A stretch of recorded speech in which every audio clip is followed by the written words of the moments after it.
Played really well. Yeah, I can hear you. You played really well. Very solid. There were many moves in the end game that you didn't really need to play, but overall very solid. Let me disable AI. Um, you don't need to disconnect me to win. Like you can just play some forcing moves or whatever. Maybe this way I would play like this. Still not 100% connected, but yeah, this shape is super thin. It's connected from A to B, but as soon as I try to jump, I lose the connection on one of the sides. I mean, if I jump here, then there's this sort of thing where I don't know which side is best. Maybe like this is best. And then if I protect here, you can just cut through. Like there are many ways to cut me through when and there are two like very thin connections. You can use one of them to break the other, I guess. Um, what is it? So you played really solid as well, blocked me.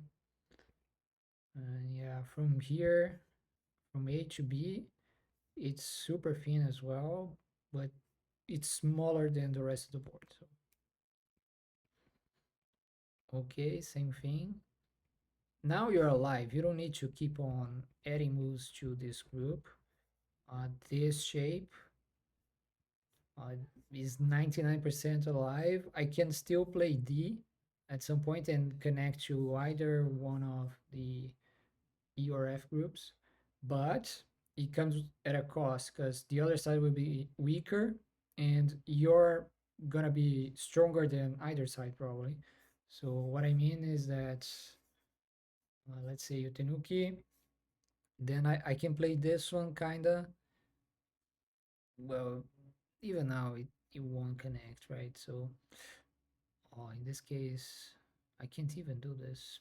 Well, it's you're even stronger than I expected, but and here one of the Josekis against this pair nowadays is for you to cut me through like this. And then I don't have an option but to cut through you like this. Um, and then you can get a very big corner at the cost of getting the stone damaged. However, you're so strong on the outside that that damage won't amount to much.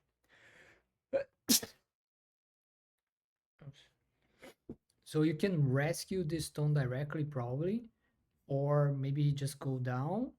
And if I, let's say, add a move here, I'm still not alive. So you can keep on attacking me while getting a huge corner and defending this side. So that could be an option. Uh, and don't, uh, it's okay to play like this, but usually when your opponent is trying to connect with a tiger's mouth like this, what he wants is for you to play C because there is an Atari at D, right? So what you want to do is prevent that Atari, maybe play from here. And I have the option of playing here and taking the corner, but when I play here, my shape is super thin if I want to try to do this because there are cuts. Don't know which side is best. So if this happens, you can cut the outside like this, or if you start from here, you can get the corner back. However, this weakens the outside there. So I mean, this group it won't be that much of a worry, even if it gets that weaker. Um, it's still much stronger than the outside, and you have an outside route here. You can in that variation you can still live probably.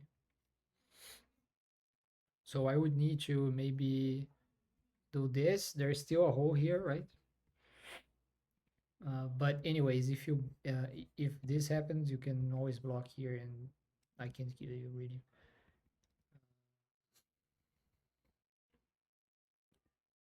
Like this, it's okay, but that Atari, I feel like it helps a bit because now I have the option of a call. If you play at A, I can play at B.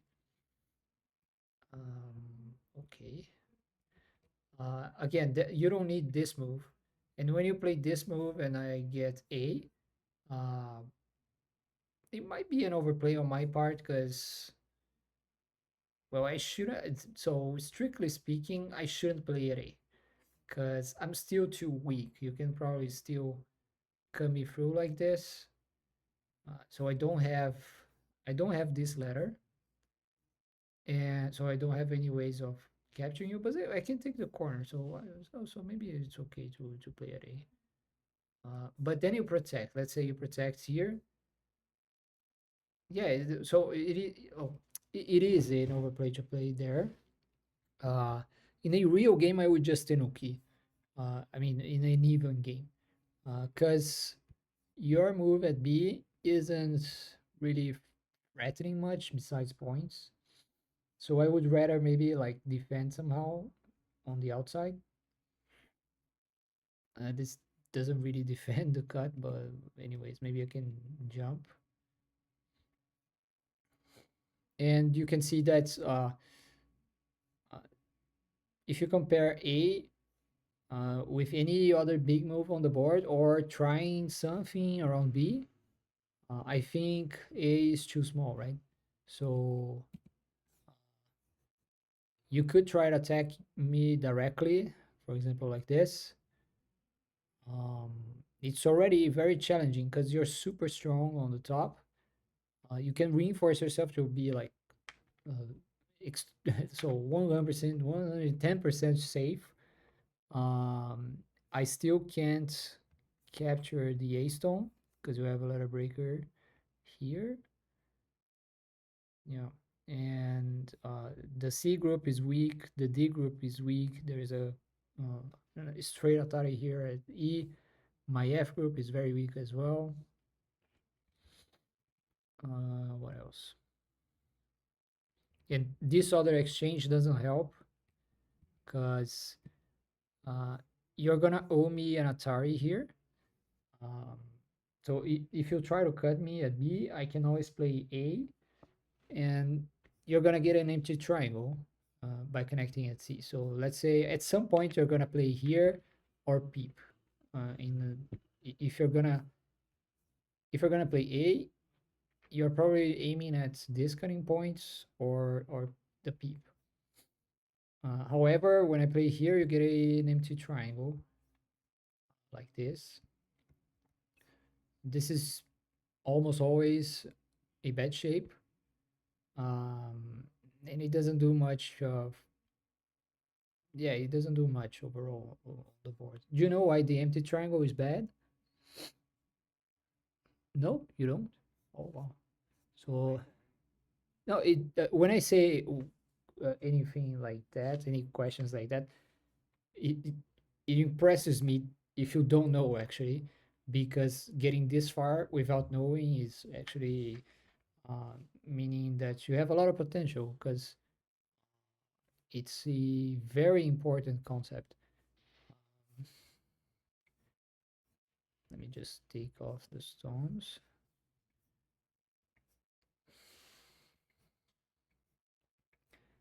So how many liberties does this stone have? And these two and these three. Yeah, when you add a move on a straight line, you get two extra liberties. And that's one of the reasons why it's pretty much impossible to just to play Go trying to capture your opponent, right? Because your opponent is just gonna play what your opponent is just going to extend, but you only have one move. So he gains two liberties, but you only have one move. So um, yeah, it doesn't work to straight up capture your opponent. But Anyways, coming back to the empty triangle concept. Uh, so A has 8 liberties. But what happens if I take off this stone and put it here? How many liberties does this group have now? Yeah, so we lost a liberty, and that's mostly because the shape collapsed in and of itself. Uh, and these two liberties, these two lines became one, right? So yeah, the shape collapsed. And if you lose one liberty in a fight, fights usually are very tight. So losing one liberty can be crucial. And there is also the efficiency argument in which we can see that this stone being here is very over concentrated compared to something like this or something like this. It's too close to that group. If you want to be super close to that group, you prefer it to be on a straight line because you're maximizing the number of liberties. Okay, let's go back. Uh, this move is fine. Most of the time, it's better to play like this because there's still a peep here. Uh, so, just a second. So there's still this peep, which combined with this other peep might create problems. It's gonna take a while for me to get anything like this going, but when you play here, then there's no more peep. You can just block on either side, and it's way more difficult for white to do anything. In the past, we usually would block like this, but one of the reasons we preferred this move is because, well, AI kind of showed us that this move can turn into an empty triangle later. So if you play here and white plays here, when you go down here, white can play here. And if black blocks, we get an empty triangle, and it's still very difficult for white to get anything working. But sometimes this can become a call, or if white has many outside stones, maybe white can force black into capturing the E group. And so black will need to spend a lot of inside moves, which means that black loses points uh, from the semidori, the race to capture. And semi-I is the race to capture, but semidori is like the feeling of the liberties of your opponent's stones. Uh, and by Tewari, we can see that we would rather have this stone here. Now it's not an empty triangle, and this stone has a lot of uh, beneficial effects on the B group's living space, and it might also have beneficial effects against the C stone, because now the base here is undercut. Okay, I jumped. You jumped as well. Here you could have jumped like this, probably. There's still the peep issue, but I'm so weak on both sides. Like if you do this, it doesn't work. So even in the worst case scenario where you lose this stone, like I'm gonna die here on the left side, and it's much bigger, right? But here you can just connect, so it's not an issue right now. It's gonna take a long while for me to get this going, and while I try to get this going, you're gonna get so many moves on the outside that it might never happen for me. Um, so this is better. And when you get a stone at B, the thinness between C and D is more and more exposed. And you're probably gonna get stones around E as well. So it's gonna be extremely difficult for me to hold on to things. Um,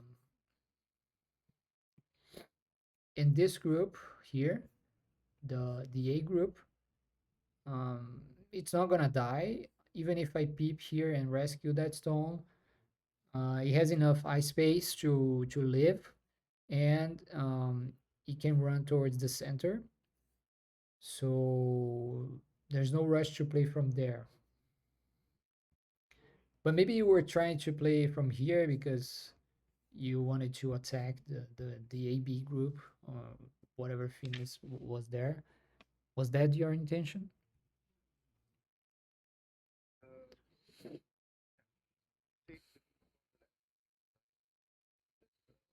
Oh, I see.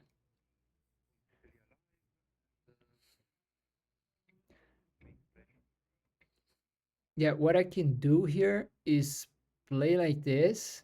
However, when you play here, it's my vital points. If I want to keep on trying to live inside, I'm gonna need to play like this. And then you can come in through if you want. Or you could like block here, and I'm not alive yet either. Um, and one of the things you need to abuse as um, the player with uh, the thicker groups is to not ignore your problems, but have them be secondary to wherever direct fight is happening. So there's a peep here. It's a big weakness. However, it's way less of a weakness than whatever my group uh, is right now. So the best I can do is maybe this wedge and then try disco. You can capture directly and borderline dying here. Or I could back off like this, but it might be okay. However, my outside is getting very thin, but I can capture this. So yeah, disco is kind of annoying though. Kind of annoying for black in terms of being complicated. However, in a 9 stone handicap game, the co-threats are severely in your favor. And in the worst case scenario, you die with this corner, but you're likely gonna get big enough co-threats to say kill a group like B, um, yeah, maybe like C, and those are good enough for you. So don't be afraid of calls. It might get complicated, but um, it's difficult for white as well because white is extremely thin here. Maybe that's the most challenging thing I can do. Uh, However, it's fine. I'm still very thin on the outside, and you could consider cutting me like this, for example. Uh, I think it's totally playable, and now I have two weak groups to handle. B and C are not fully connected, but there is a letter here. However, just because the letter works doesn't mean it's good, because let's say I try to live here or try to escape. This isn't even escaping yet, but because there is stuff like this. But you can peep here, and oh, maybe this peep is better because now it's not even clear if I can connect actually. Yeah, so you can hane. I mean, yeah, black and hane, and it's a disaster. You can capture like this. Well, just disconnected. There's nothing I can do pretty much. So yeah, I'm very thin on both sides. Maybe I don't answer this Atari, but Even if I live, it's already such a big loss. And when you get moves like A, you're defending the center, so you already gained.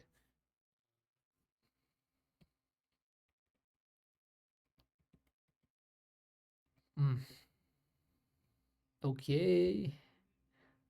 Usually when white peeps on the third line against this sort of BC jump on the fourth line, you want to go down once.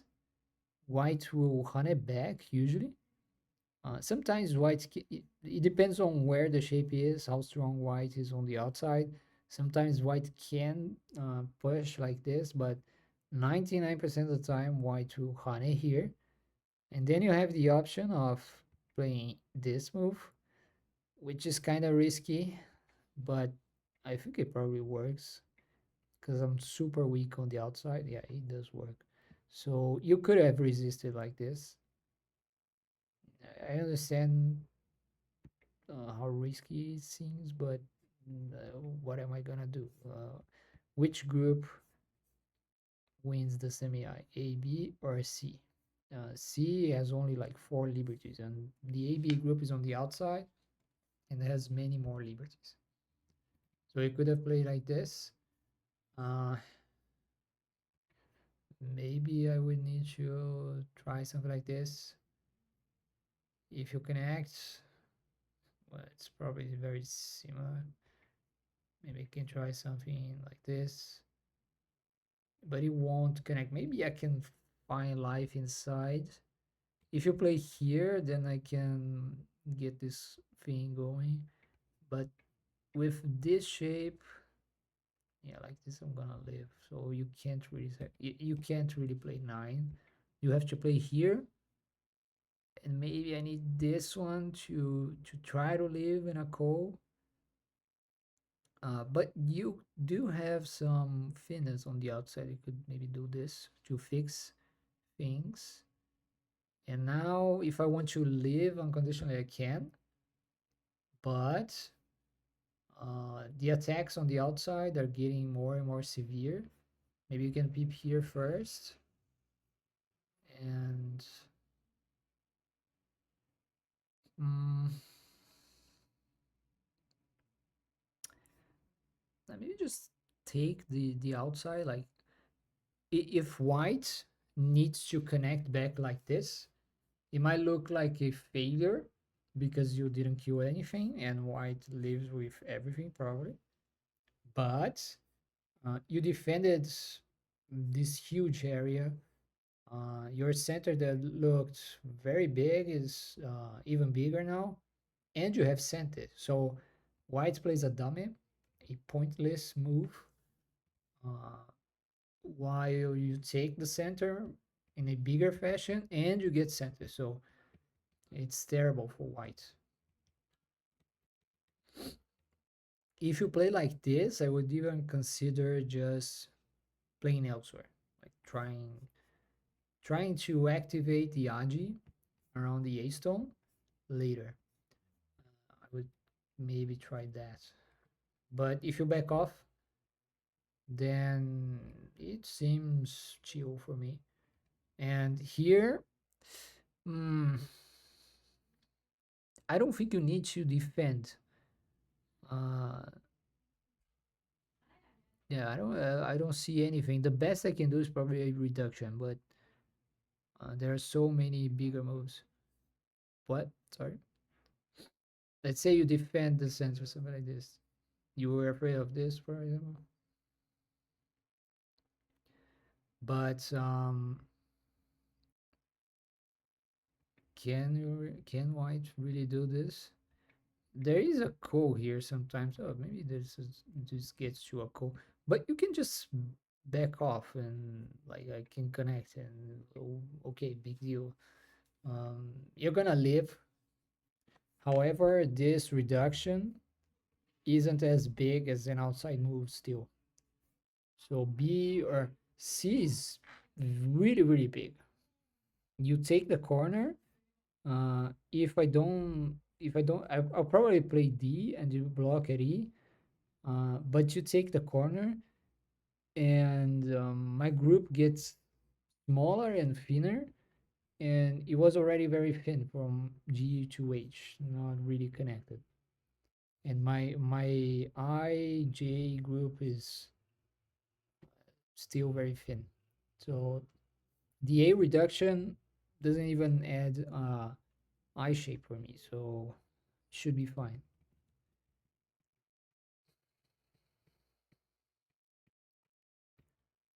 Okay.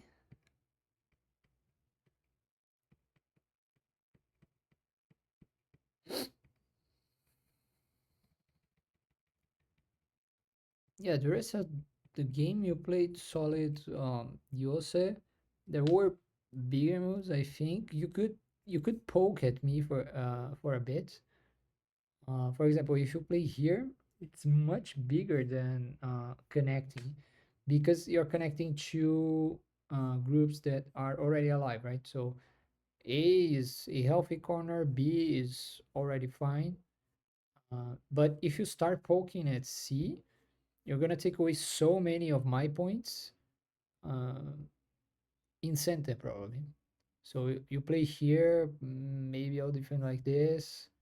It's already a game, and you can poke a little bit more, play stuff like this, keep on poking like this, and if we compare uh, this to the game, you've done all this in center, so it's not like you spent a move really. Uh, this area was all mine in the game, right? And I even got a little bit extra here. And in the game, I also managed to get all this. But now I lose on both sides. So if you compare it to the game, it's probably a delta of like 20 points almost. In the A area, I get like 10 points extra. In the B area, I got almost like, yeah, 10 points more or less as well. So it should be a delta of 20 points that you could have gotten in Sente. In Sente, usually we double in terms of Yose value. So this whole sequence was about a 40 points difference in terms of Yose counting. Uh, yeah. Do you have any questions about this game? Did For the next time we could try an even game or a reverse coin game to see how you behave without the handicapped stones, and we can keep on experimenting. There are other types of lessons that I do as well.